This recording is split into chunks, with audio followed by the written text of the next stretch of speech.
a couple questions for you. I'm just going to barrage you with them and you don't Yeah, have to totally. answer all of them.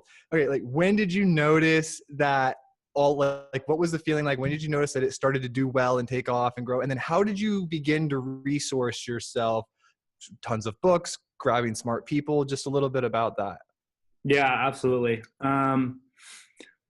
That's a question I've gotten a few times in the past is like, when did we actually know this was going to be a big thing? And quite honestly, there wasn't a singular moment at which it was like an aha moment for us.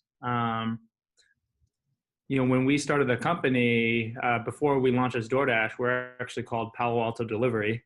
And we were just doing it every weeknight while we're still at school. And we were doing, 10 to 20 deliveries a day, and 2020 at that time was a big deal. And now we're doing, much, much more than that, obviously. But when you're in the very early stages, a lot of the growth comes from the founders willing it into existence. And there's a myth out there where, yeah, I'm sure you're familiar with this, but there's a myth out there that, just if you have a great idea, people are just going to latch onto it and, you're going to, grow like crazy. And that's absolutely not true, particularly in our experience where we were doing the deliveries ourselves in the early days. And we learned so much from that, to the point where today, one of our big cultural traditions is to have all of our employees actually go out and dash every month. But anyway, that was a big kind of driving force, was just us getting down into it and doing the grind and hustle to actually make these deliveries happen.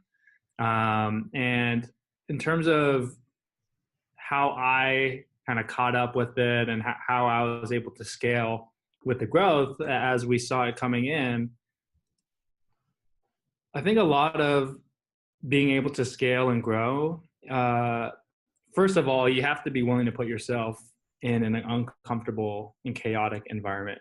And it was very chaotic and uncomfortable for me. You're thinking about, for example, you're hiring your first few engineers, all of them have more experience than you. And you haven't managed anyone before as, someone coming out of college. You can either run away from that.